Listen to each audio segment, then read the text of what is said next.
So I'm going to go straight into it. And I wanted to talk about note taking today.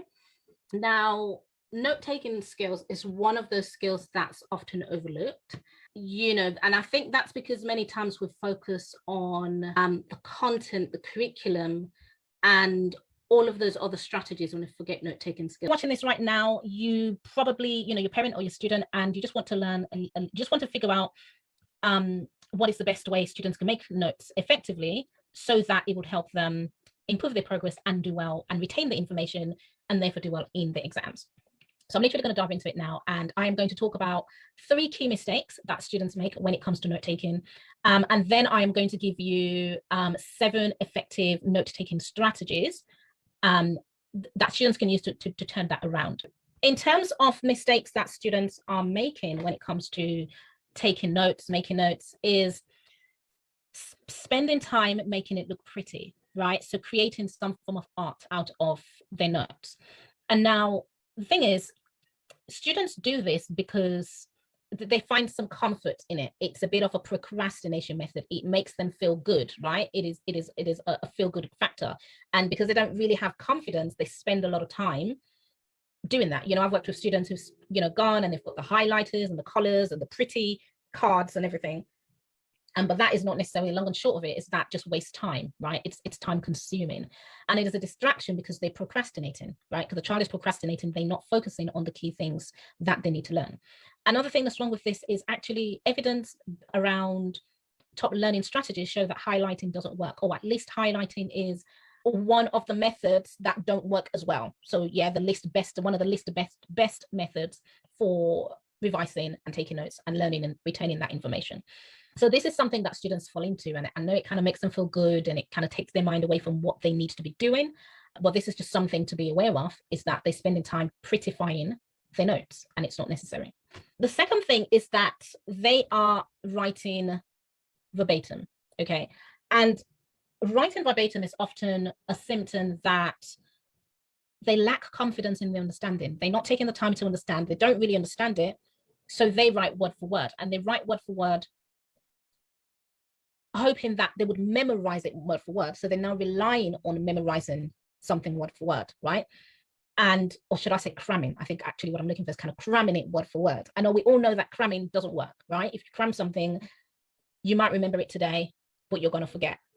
Okay, so that's why students shouldn't be writing things down word for word. It doesn't matter if it seems like a simple definition, they really need to work on understanding that definition. Okay, so in a minute, we're going to talk about those strategies that they can use instead of writing verbatim. And just very quickly, I'm going to expand on this later, but they want to be taking active notes, understanding and writing in their own words and actively understanding that. The third huge mistake is that students take notes one way, right? So they take notes the same way for every single subject. So if you think about just science alone, science is not one subject, right? Even if you're doing combined science, it's not one subject. It's 3 separate disciplines, it's 3 subjects. And even in science alone, you would find that there are different ways that you can take notes for the different subjects, right? Obviously, it isn't going to be the same for everything, but in general, there are some different ways you can take notes for different subjects. So biology, there's a heck of a lot of diagrams that you need to know, that you need to be able to label, the heart and so on and so forth. So taking diagrams and taking diagrams from memory is going to be good. For chemistry, there are going to be things like flowcharts. So there's going to be things like life cycle assessments, potable water, all of that, doing like a step-by-step flowchart can be useful. And then in physics, where you have a lot of maths, writing that step-by-step method can be good. You don't want to cram that. That's where you need your step 1, your step 2, and really understanding the process. Okay, so students shouldn't be taking notes the same way for every single topic or for every single subject. They need to think about what they're learning and how they can take notes for that, and also think about how they learn best, right? About, well, what are students doing incorrectly? What are the mistakes they're making? Now let's jump into how can they take notes the right way so that it helps to improve their progress. The first one is making notes in your own words, and the best way to do it is to write it in your own words, because that means you've actually completely understood, you've developed your understanding, and you wouldn't miss anything, right? Whereas the other way, it's going to be so much easier for you to miss it. So the best thing to do is to actually make notes in your own words. and specifically summarizing what you've learned, right? So learning is about, or making notes is about summarizing. It's not about copying everything on the slides. It's not about copying everything your teacher gives you. It's not about copying everything from the books. It's about summarizing the information.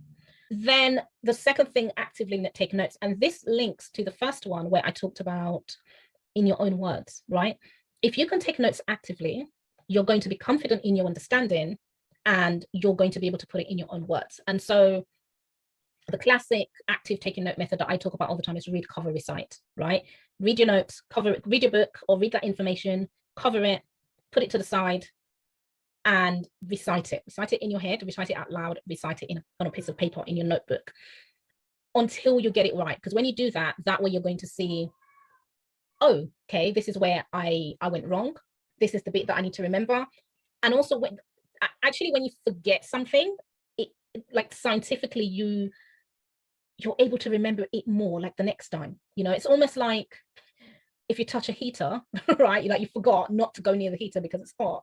You're going to remember next time, I'm not going to go near that heater because it's going to burn me, right? Like think about that with kids. So this method is really, really, really effective. And you want to do it in bite-sized sections. So what are the key things that I need to learn? Learn them, bite-sized chunks, read, cover, recite, and summarize your notes. Have that understanding. How to take notes effectively. Third thing is to focus on your exam specification. Just because there can be differences with the specifications, even things like definitions, there can be some differences with the specification. Just make sure that you have a look at that when you're doing it. Actually, in science, it's not so bad, the differences, because science is science. But in other subjects like English, your English language, your English literature, of course, you know, you can start to see those differences across your exam specification. So be aware of your exam specification when you're making notes. I'm not sure why I have used diagrams and imagery in that slide. We can just ignore that bit. The fourth bit is to make structured notes. And by structured notes, I mean, sit down and identify what are the 3 things that I am going to learn today. So the student needs to identify the 3 things that they're going to learn. And they need to make notes on those 3 things. I'm going to learn 1, I'm going to learn 2, I'm going to learn 3.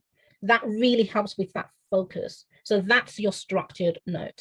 Yeah. And not only does it help with focus, it helps with overwhelm. It means that you're not just grabbing a book, trying to read everything out of it and trying to learn everything. You know, you want to start getting to a process where you're kind of independently learning and confidently knowing what you need to extract from the information.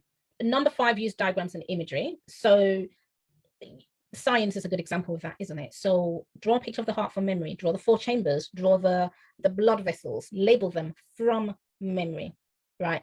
Very good way to learn. Draw and label a distillation equipment, right? And then test yourself.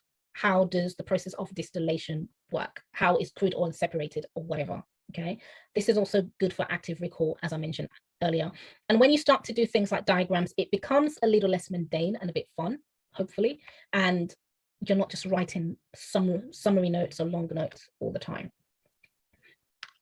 The 5th information that I'm going to give is, all right, so stay organized, right? Don't just have notes all over the place, keep them in one place. I like an A4 notebook pad. So I love using like one of these ring binded, I don't know how much you can see notepad, because they keep things in one place, not the ones that can be, you can tear the pages easily.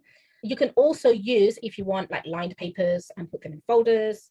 And when with science, I would recommend that you separate the different disciplines. So you can put them in different folders or in a big folder, and you separate the different disciplines with dividers.